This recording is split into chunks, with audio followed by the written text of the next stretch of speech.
ነገስታቶች ያምኗቸዋል። ሰዎች አብሯቸው በጣም ስራ ይሰራሉ። የነገስታቶችን ጠባቂዎች ሆነው አገልግለዋል።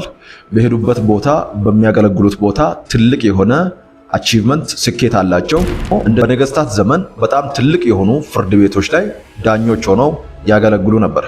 በሄዱበት ቦታ ሁሉ ከተቀረው ህዝብ በበለጠ በጣም ከፍተኛ የሆነ ታማኝነትን፣ በጣም ከፍተኛ የሆነ እምነትን ከሰዎች ያገኙ ነበር። እነዚህ አሁን የነገርኳችሁ ሰዎች ጃንደረቦች ናቸው። ጃንደረቦች በታሪክ ውስጥ በጣም ብዙ ሰዎች ወይም ደግሞ ማህበረሰቡ ምንም ነገር የሌላቸው ወይም ደግሞ እንደምታውቁት የመራቢያ አካላቸው ፕራይቬት ፓርታቸው የተቆረጠባቸው ሰዎች ነበሩ።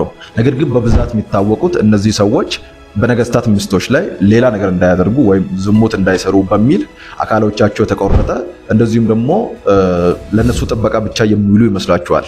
ግን እነዚህ ጃንደረባ የተባሉ ሰዎች በነገስታት ዘመን በነበሩበት ጊዜ ወይም ይሄ ባህል ከመቅረቱ በፊት የነገስታት አማካሪዎች ነበሩ።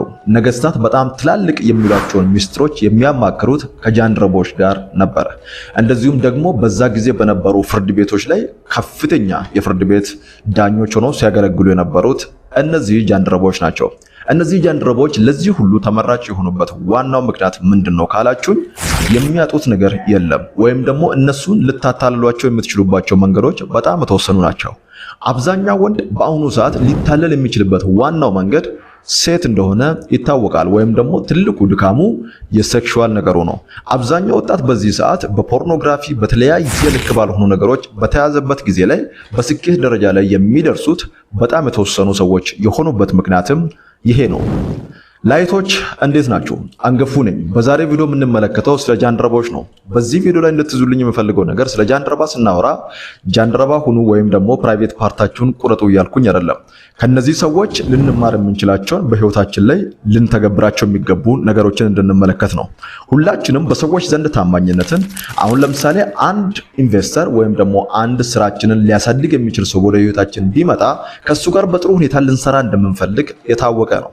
ነገር ግን ይሄ ሰው እኛን ሲመለከተን እኛ ለራእያችን ያለን ታማኝነት ልንሸወድ የምንችልባቸው ነገሮች በጣም አነስተኛ መሆን ከዚህ ሰው ጋር ላለን የሥራ ግንኙነት ወሳኝ እንደሆነ ልታውቁ ትችላላችሁ። እንደዚሁም ደግሞ በመንግስት ደረጃ ሊሆን ይችላል ወይም ደግሞ በተለያየ በምንገባባቸው ቦታዎች ላይ የምናሳየው የታማኝነት ደረጃ እንደዚሁም ደግሞ የምናሳየው ስኬትም ትልቅ የሆነ ውጤትን ሊያስገኝልን ይችላል። ስለዚህ በህይወታችን ውስጥ ነጥብ እየጣልን በሄድን ቁጥር ለራሳችን ታማኝ መሆን ሲያቅተን እንደዚሁም ደግሞ አጠገባችን ላሉ ሰዎች ታማኝ መሆን ሲያቅተን በትንሽ ጊዜ ውስጥ ስኬታችን እየወረደ ይሄዳል። በተቃራኒው ደግሞ ራሳችንን በጣም በኃይል መቆጣጠር ስንችል በሆነ ጊዜ ላይ ለሆነ ወቅት ለምሳሌ አንድ ወጣት ተነስቶ ለ5 ዓመት ለ10 ዓመት ማሳካት ያሉበትን እቅዶችን እስኪያሳካ ድረስ በዚህ በጃንደረባ ማይንድ ሴት መኖር ቢችል ሊያስመዘግብ የሚችለውን ስኬት በዚህ ቪዲዮ ላይ እንድትመለከቱት ፈልጋለሁ። የዚህም ቪዲዮ ሐሳብ ይሄንን ይመስላል። ስለዚህ በአንደኛ ዕለት እንድትመለከቱልኝ የምፈልገው ሐሳብ ምንድነው? ለሆነ ወቅት በሆነ ወቅት ላይ የያዛችሁት ዓላማ ምንም ነገር እናንተን ከዛ ዓላማ ማስጣል እስከማይችልበት ደረጃ ድረስ ልክ እነዚህ ሰዎች የአንድ የፍርድ ቤት ከፍተኛ ዳኛ ሆኖ በሚያገለግሉበት ጊዜ ላይ እነሱም በምንም ነገር ማታለል እንደማይቻለው አንድ ወጣት በሆነ ወቅት ላይ ማሳካት የሚፈልገው የፋይናንሻል እንደዚሁም ደግሞ በእውቀት ደረጃ ፊዚካሉ ሊሆን ይችላል ማሳካት የሚፈልጋቸው ነገር ለማሳካት በተነሳ ጊዜ ሰይጣንም ሆነ ሰውም ሆነ በምንም አይነት መንገድ ይሄንን ሰው ለማታለል የሚጠቀምባቸው መንገዶች እንዲከሽፉ በሚያደርግ ማይንድ ሴት ወይም አመለካከት መንቀሳቀስ አለበት። ያ ሲሆን ማሳካት የምትፈልጉትን ነገር በተቀመጠው የጊዜ ገደብ ማሳካት እንደሚቻል ከሐሳቡ እንረዳለን። ሁለተኛ ደግሞ እነዚህ ሰዎች ፍርሃት የለባቸውም። እንደነገርኳችሁ አንድ ሰው በፍርድ ቤት ደረጃ በሚሰራበት ሊሆን ይችላል ወይም ደግሞ የነገስታት ምስጢሮችን ይካፈላል ብዬ በነገርኳችሁ መሰረት የነገስታትን ምስጢርን የሚያቅን ሰው በሌላ ነገር ለምሳሌ ልጆች ቢኖራችሁ ልጆቻችሁን አጠፋለሁ ብላችሁ ይሄን ሰው ብታስፈራሩት ሚስጥሩ ሊነግራችሁ ይችላል። አንድ ጃንደረባ ግን ምንም አይነት ልጆች ስለሌሉት ሚስትም ስለሌለው በምንም ነገር ብታስፈራሩት ያንንም ሚስጥር ላይ ነግራችሁ ይችላል። አንድና አንድ ፈርቶ ሊነግራችሁ የሚችለው ስለነፍሱ ከፈራ ብቻ ነው። ስለዚህ በህይወታችን ውስጥ በጣም ብዙ ስኬት ማጣት የሚመጣው በፍርሃት ስለሆነ ፍርሃታችሁን ለማስወገድ የምታደርጉት ነገር በአጠገባችሁ ላይ ያሉትን ፍርሃትን የሚጨምሩባችሁ ነገሮችን በማስወገድ ነው። ስለዚህ ፍርሃትን በማስወገድ ድፍረትን በመጨመርና ሊሆኑ በሚችሉ ነገሮች ላይ ብቻ ትኩረት በማድረግ ልትቆጣጠሯቸው የማትችሏቸውን ነገሮች በማጥፋት በምትቆጣጠሩ ነገሮች ላይ ብቻ ትኩረት ማድረግ አለባችሁ። በህይወታችሁ ውስጥ ደግሞ በዋናነት ልትቆጣጠሩት የምትችሉት አንደኛው ነገር ራሳችሁን ብቻ ስለሆነ ራሳችሁ ላይ የምታደርጉት ቁጥጥር ለስኬታችሁ ከፍተኛ ደረጃ እንደሚሰጥ በዚህ ሐሳብ እንረዳለን።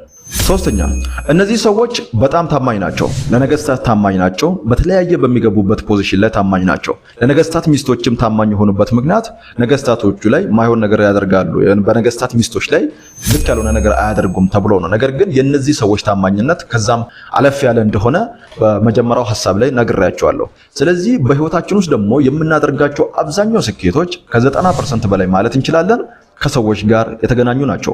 አብዛኛዎቹ የምታደርጓቸው ነገሮች ብቻችሁን የምታደርጉት ነገር በጣም የተወሰኑ ነገሮች ናቸው። ስለዚህ አንድ ስራ ፈጣሪ የሆነ ሰው ከስራ አብሮት ከሚሰሩ ሰዎች ጋር ያለው ታማኝነት ያለው ቀረቤታ ጥሩ ካልሆነ የዛ ሰው ስኬት ጥሩ ላይሆን ይችላል። ለምሳሌ ኢንቨስተሮች ወደ ህይወታችሁ ቢመጡ እንደዚሁም ደግሞ በህይወታችሁ ሰፖርት ሊያደርጓቸው የሚመጡ በተለያዩ መንገዶች እናንተን ሰፖርት ለማድረግ የሚመጡ ሰዎች ቢኖሩ ከነዚህ ሰዎች የምታገኙት ታማኝነት በዛ ስራችሁ ላይ ስኬታችሁን ሊያመጣ ይችላል። እንደዚሁም ደግሞ ሰዎችን በማጣት በጣም ብዙ ሰዎች ስኬታቸውን አጥተዋል። ስለዚህ ይህንን ነገር ከዚህ ሐሳብ እንማራለን።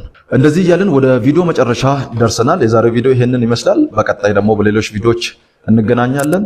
ሰብስክራይብ በማድረግ ዩቲዩብ ቻናላችንን ይቀላቀሉ። አመሰግናለሁ።